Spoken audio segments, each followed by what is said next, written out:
Hi there, I'm Coach Kenneth. And I'm Coach Victoria. And today we're going to be talking about why we want what we can't have. This is a popular saying that people say. You want what you can't have. There's truth to it. Yeah. There is some truth to it. Definitely. But oftentimes we find that we want somebody more when they feel unattainable, like they're a challenge for us. And I think this is really especially so in the beginning of when you're talking to somebody, okay? And the people that are easy to get a hold of, they don't feel like so much of a challenge, and people lose interest fast. People like to feel like they're winning a prize. And that's why you don't want to be too eager or easy, because you're no prize. Yeah. It's like you're throwing yourself at them. It's kind of like when you're a kid and your parents withhold something from you, whether it's like a gift or like a reward of some sort. Yeah. You know, you're like, I want it now. Weren't you like that over a PlayStation? I was like that over a lot of things. I remember you telling me about a PlayStation incident. I think we might have been talking about that marshmallow test with the kids. Oh, you know? Yeah, you want to share that one? Yeah, so there's a marshmallow test. I think there's a whole book on it about the psychology behind it. Basically, it was an experiment done a while ago. I don't know the details of it, but you can easily research it, where a marshmallow was put on a table in front of children, and they were instructed, you can wait, not have that marshmallow now, and in an hour or so, then we will give you 2 marshmallows. However, if you eat the marshmallow now, later you will have no more marshmallows. And so the study was a longitudinal one where they followed these children over the years, and they discovered that the kids who were able to have that self-control and wait to receive 2 marshmallows ended up much more successful later on in life. Yeah, I remember that study. It's very interesting. I'm definitely one to eat the marshmallow. Like, you put that in front of me, it's gone. Got to work on that. I know. So we're going to be talking about this today. We're going to be talking about why is it that we want the people that don't want us, or the people that are a challenge for us. So we're going to start with talking about what's familiar to us. So the way that we have related to our caregivers, to our parents, becomes the blueprint for how we see attachment, how we see love, and how we connect to people. So what this means is that if you felt neglected as a kid by your parents, by your mom and dad, by whoever was taking care of you, later on in life, that neglect, it's not going to feel foreign. It's going to feel just like mom and dad. It's going to feel like right at home in your adult life and when you meet romantic partners. So it feels comfortable, oddly enough. Not comfortable in the sense that you knowingly and logically know that it's the way that you deserve to be treated or not, but more so in a more visceral and body type feel. Okay, something about this is compelling me. Something is drawing me in, and I can't quite put my finger on it. It's more in that type of a way. Yeah. And then we also talk about here on the channel the repetition compulsion, which is this Freudian concept in which we repeat our childhood wounds in order to understand them and in order to fix them. So sometimes as adults, we find ourselves in these cyclical patterns. Why do I keep encountering the same type of guy or the same type of girl? Why, have all my girlfriends been a type of way, or why have all my boyfriends been a type of way, or partners, etc.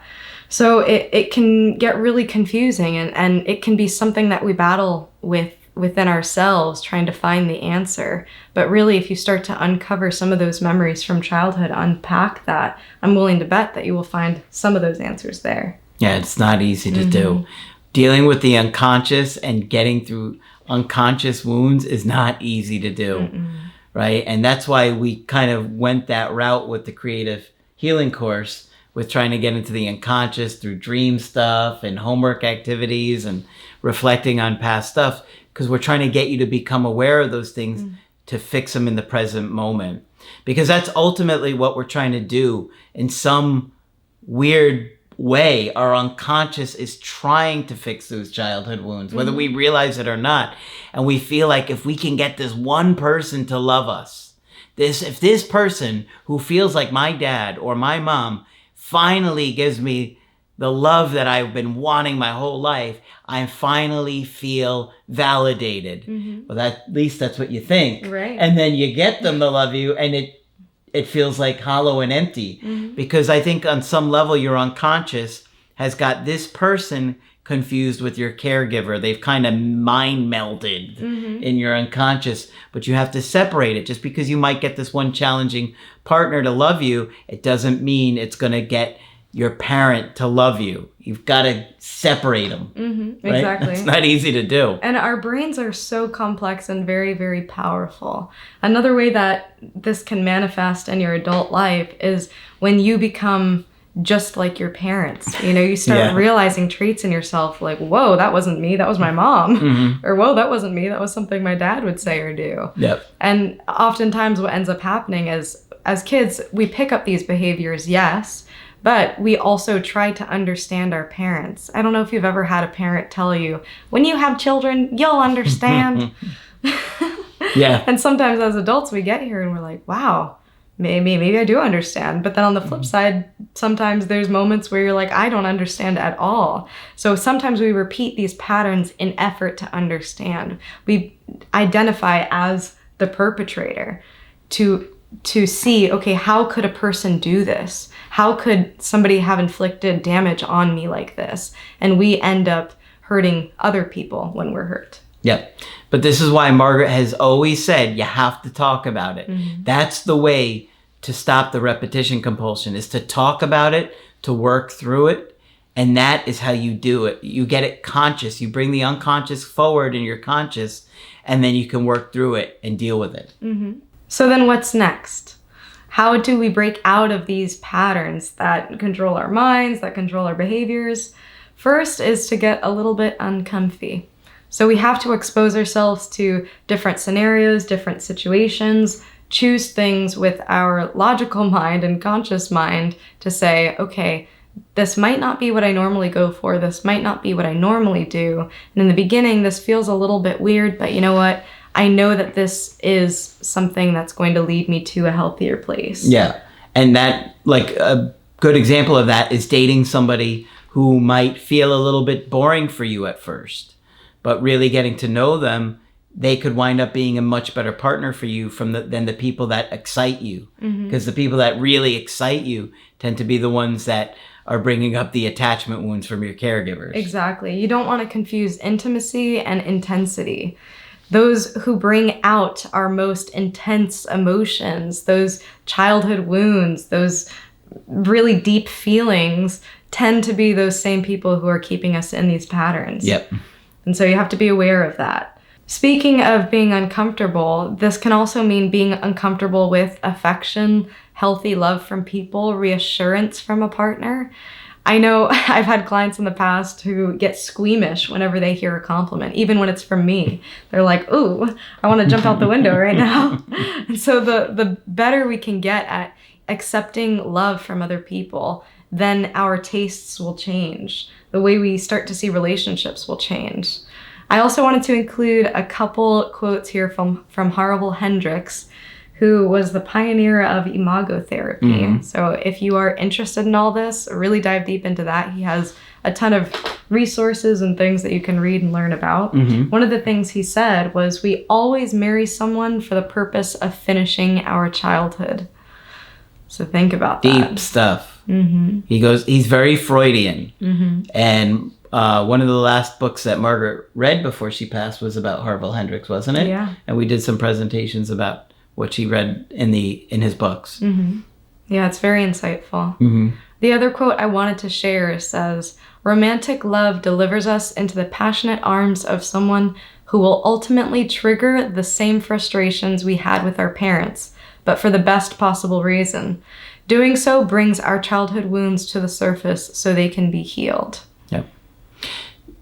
To the consciousness, bringing it in the consciousness and getting to a place where you're okay.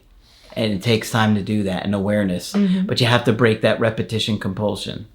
You got to stop dating the same people over and over again and expecting a different result. Dating that one guy who ghosts you all the time does not bring your dad back, right? It's just, your unconscious somehow, I think, just really ties them together. Mm-hmm. But you have to realize it's a different person. Yeah. Okay. So, how do you attract better partners? Well, we have hundreds and hundreds of videos on attachment issues. And working through your attachment issues is a huge way to do that. Becoming conscious and aware of those things, the areas you struggle, the areas you're triggered, understanding needs of yourself, of the partner, of the relationship, all those things can be a big, big impact on having healthier relationships. Therapy is great. Therapy activities, self-reflection, realizing the areas that you struggle, taking note of those things. The Creative Healing course can help you with a lot of those things, the workbooks. But you want to consistently implement them and make that a priority, okay? When you learn what your triggers are, you can figure out ways to manage things. But if you don't figure out what your triggers are and the areas you struggle, you're just going to keep doing them over and over again. Mm-hmm. And things won't ever get better. Yeah, we cannot emphasize therapy enough. Really focusing on your childhood issues, events that have happened in your childhood. Many of you watching will say, my childhood was fine. It's really not a big deal. I don't want to talk about it. I don't want to think about it.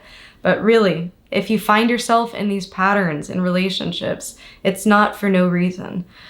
Did I say that right? Not for no reason. Double negatives confusing me. It's not for no reason. I think that's right. You know what I mean. Not for no reason. Is that right? Someone will figure that out. Leave a comment and debate below.